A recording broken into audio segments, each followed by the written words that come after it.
नमस्ते, मैं हूं किशोर अजवाणी। घड़ी इशारा कर रही है 9 बजे रात का। वक्त 100 बात की एक बात का। 100 बात की एक बात में आज पाकिस्तान में बलूचिस्तान लिबरेशन आर्मी ने जाफर एक्सप्रेस नाम की ट्रेन को हाईजैक करने के बाद पाकिस्तानी फौज के 100 सैनिकों को बंधक बना लिया, जिसके बाद पाकिस्तानी फौज के 20 सैनिकों की हत्या कर दी गई, ऐसी खबर है। यूपी सरकार में राज्य मंत्री रघुराज सिंह ने होली के दिन बाहर निकलने के लिए मुस्लिम समुदाय के लोगों को हिजाब की तर्ज पर तिरपाल पहनने की सलाह दे दी, जिस पर सियासी बवाल मच गया। महाराष्ट्र सरकार में मंत्री नितेश राणे ने हिंदू समुदाय के लोगों के लिए मीट के मल्हार सर्टिफिकेशन का ऑनलाइन पोर्टल शुरू कर दिया। और सीरिया में पूर्व राष्ट्रपति बशर अल असद के समर्थकों के हमलों के बाद शुरू हुए गृह युद्ध में बड़ी संख्या में वहां अल्पसंख्यकों में शामिल ईसाई समुदाय के लोगों का नरसंहार किया गया, जिसके बाद करीब 1000 लोगों की मौत की खबरें आईं। बड़ी खबर आई पाकिस्तान के बलूचिस्तान प्रांत से। खबर है कि वहां जाफर एक्सप्रेस के अगवा होने के बाद पाकिस्तानी सेना के करीब 20 जवानों की हत्या कर दी गई। रमजान के पवित्र महीने में हुए इस खून खराबे से पूरे पाकिस्तान में खलबली मच गई।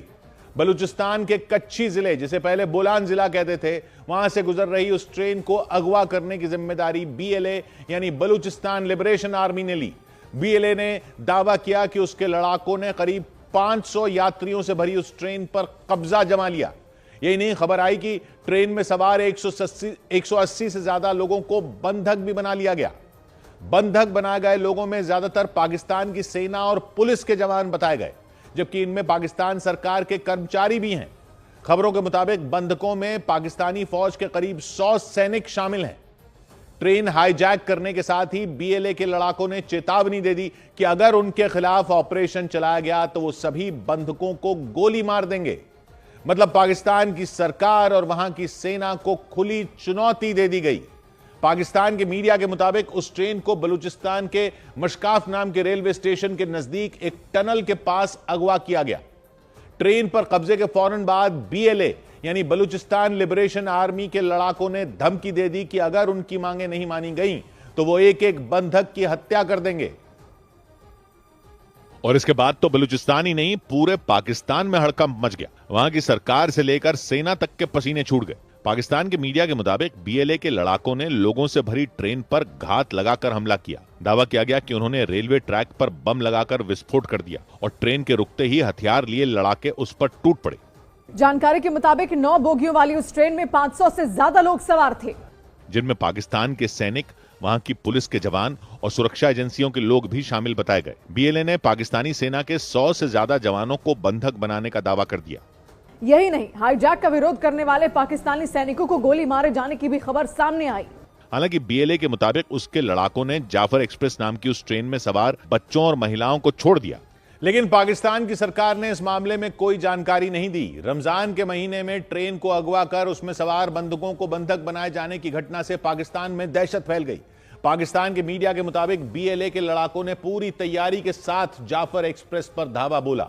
दावा किया गया कि उन्होंने ट्रेन को जानबूझकर टनल के पास अगवा किया ताकि वो उस टनल को सुरक्षा कवच की तरह इस्तेमाल कर सके,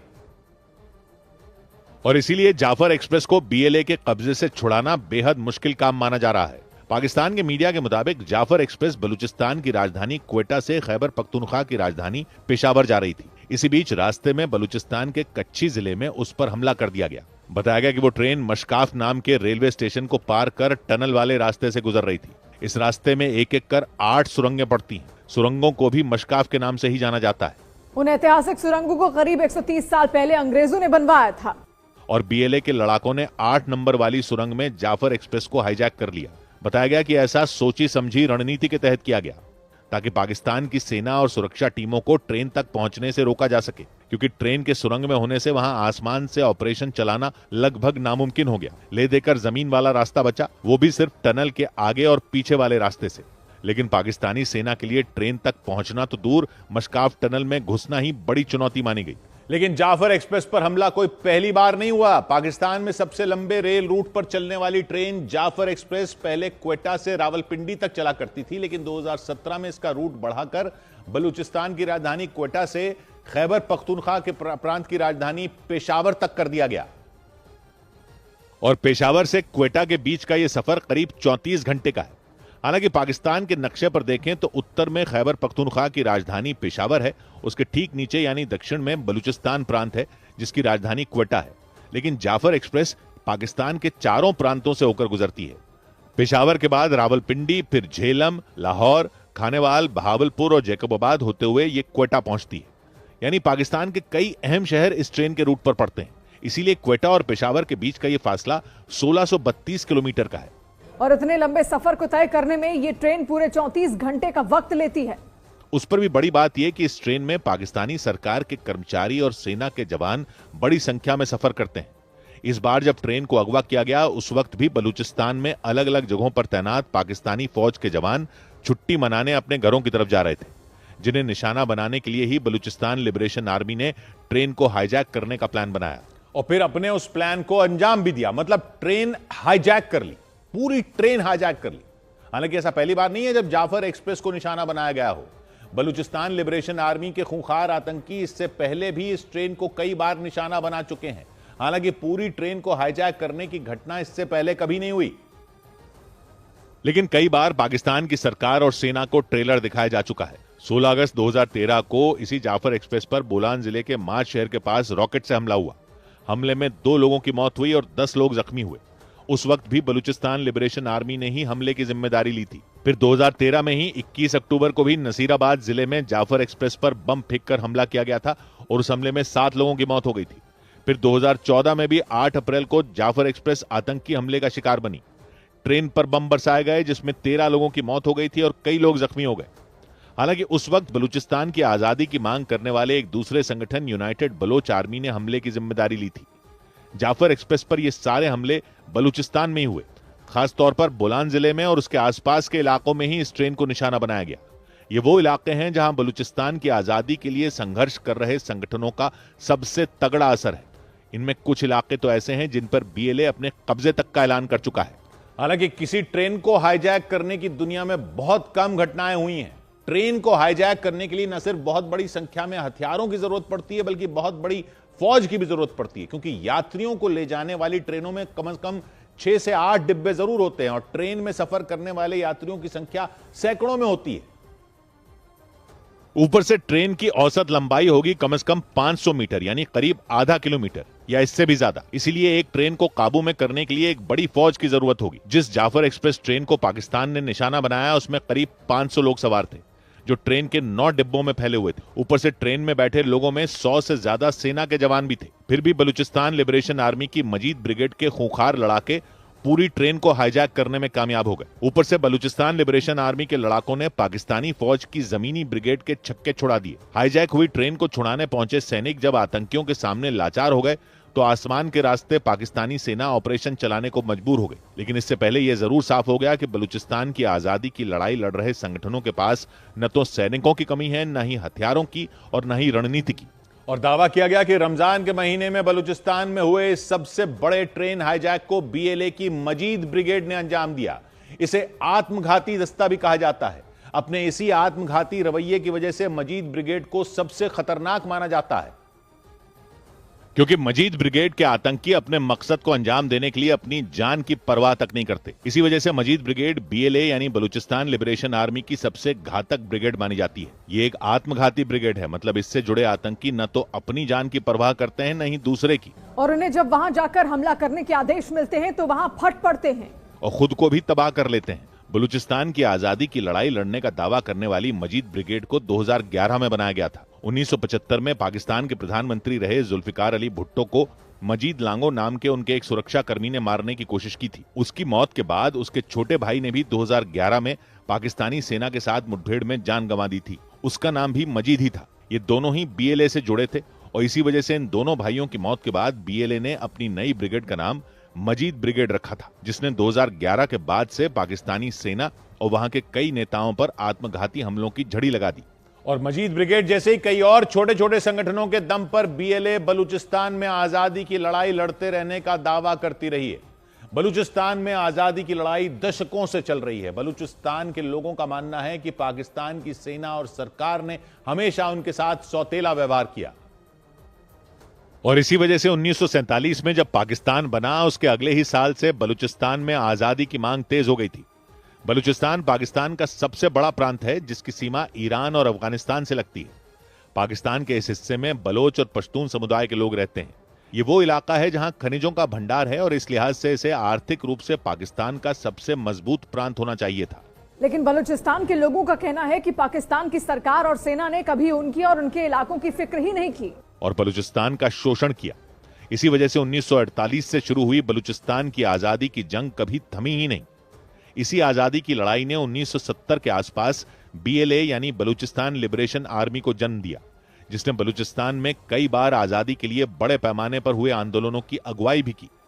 इन आंदोलनों में कई लोगों की जान तक चली गई क्योंकि पाकिस्तान की सरकार और सेना ने इन आंदोलनों को हथियारों के दम पर दबा दिया था, जिसके बाद यह विद्रोह की तरह फटा। बलूचिस्तान लिबरेशन आर्मी के लड़ाकों ने पाकिस्तानी सेना के अधिकारियों और जवानों पर पिछले कुछ सालों में जोरदार हमले किए। दोनों के बीच आर पार की लड़ाई चलती रही। जिन इलाकों में BLA का दबदबा माना जाता है वहां पाकिस्तानी सेना को BLA के लड़ाकों ने घुसने तक नहीं दिया। और जब जब पाकिस्तानी सेना के जवानों ने बलूचिस्तान में कंट्रोल हासिल करने की कोशिश की, उन्हें BLA का सामना करना पड़ा। भयानक आत्मघाती हमले हुए, पाकिस्तानी सेना की कई टुकड़ियां तबाह कर दी गईं और कितने सैनिकों की जान गई इसकी तो कोई गिनती नहीं। और ये सब इसलिए क्योंकि BLA की मांग है कि वो अपनी जमीन पर और किसी देश का दबदबा बर्दाश्त नहीं करेगी।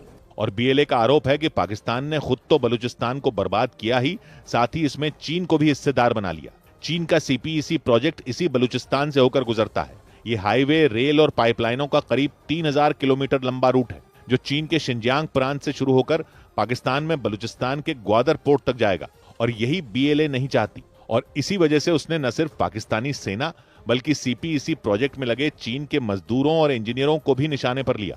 उनमें कई लोगों को BLA के लड़ाकों ने मौत के घाट उतार दिया था। तो बलूचिस्तान का मसला आखिर है क्या, यह समझना जरूरी है। कहानी शुरू होती है आजादी के वक्त से। साल था 1947। हिंदुस्तान के बंटवारे की धूल अभी जमी भी नहीं थी कि वहां एक और खेल शुरू हो गया था। बलूचिस्तान ने पाकिस्तान में जाने से मना कर दिया था। पाकिस्तान नया नया बना था, लेकिन उसकी नजर सिर्फ अपने नक्शे पर नहीं थी बल्कि उन इलाकों पर भी थी जो उसके हाथ नहीं आए थे। उन्हीं में था बलूचिस्तान भी। बलूचिस्तान उस वक्त एक अलग रियासत थी। इसकी राजधानी को कलात कहते थे और वहां के शासक को कलात का खान। और कलात का खान इसका मुखिया था और उसने बंटवारे के वक्त साफ कह दिया था कि बलूचिस्तान पाकिस्तान का हिस्सा नहीं बनेगा। मामला इतना गंभीर था कि 4 अगस्त 1947 को यानी आजादी से कुछ दिन पहले खुद जिन्ना और लॉर्ड माउंटबेटन ने भी कलात के खान की बात मान ली थी। बलोच संसद ने भी अपना फैसला सुना दिया था कि हम पाकिस्तान के साथ नहीं जाएंगे। लेकिन पाकिस्तान की भूख इतनी आसानी से कहां शांत होती। 27 मार्च 1948 को पाकिस्तान ने बलूचिस्तान पर कब्जा कर लिया। भारत की तरह नहीं, यहां तो रियासतों के साथ संधियां हो रही थीं। वहां कोई संधि नहीं, कोई रजामंदी नहीं, सिर्फ ताकत की जुबान। वो बलूचिस्तान की पहली हार थी 1948 में। पाकिस्तान ने सोचा था एक बार कब्जा हो गया तो मामला खत्म, लेकिन असली लड़ाई तो वहीं से शुरू हुई। बलोच कभी इस जबरदस्ती को पचा ही नहीं पाए। और सबसे पहले विद्रोह आया 1948 में।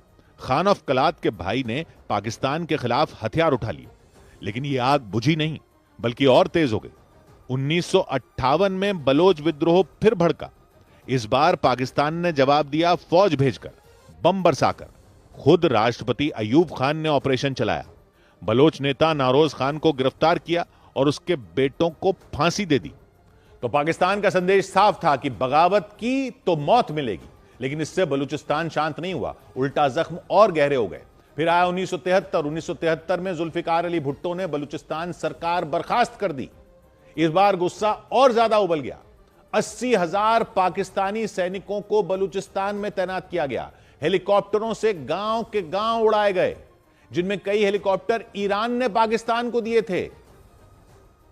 और 5 साल तक ये जंग चली। हजारों लोग मारे गए, लेकिन पाकिस्तानी हुकूमत के लिए बलूचिस्तान सिर्फ एक संसाधन की खान बना रहा। 1990 के दशक में बलोच विद्रोह फिर भड़क उठा, लेकिन असली विस्फोट हुआ 2006 में, जब पाकिस्तान ने उनके नेता नवाब अकबर बुख्ती को मार दिया। बलोच अलगाववादियों के लिए यह सीधा संदेश था कि पाकिस्तान बातचीत से नहीं, सिर्फ बंदूक से जवाब देगा।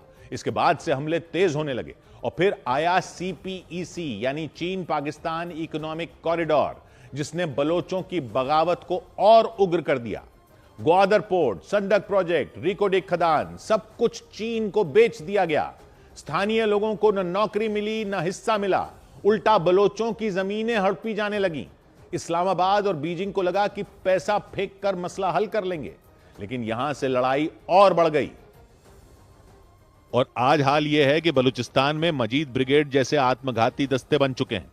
चीनी इंजीनियरों पर हमले हो रहे हैं, कराची से ग्वादर तक धमाके हो रहे हैं। अब यह लड़ाई सिर्फ पाकिस्तान से नहीं, चीन से भी लड़ी जा रही है। तो सौ बात की एक बात यह कि बलूचिस्तान की कहानी लूट, जुल्म और विद्रोह की कहानी है। पहले ब्रिटिश आए, फिर पाकिस्तान ने कब्जा किया और अब चीन नई ईस्ट इंडिया कंपनी बनकर बैठा है। लेकिन एक सवाल वहीं का वहीं है कि बलूचिस्तान के लोगों का मालिक कौन, इस्लामाबाद, बीजिंग या खुद बलोच? और जब तक इस सवाल का जवाब नहीं मिलेगा, तब तक यह आग बुझ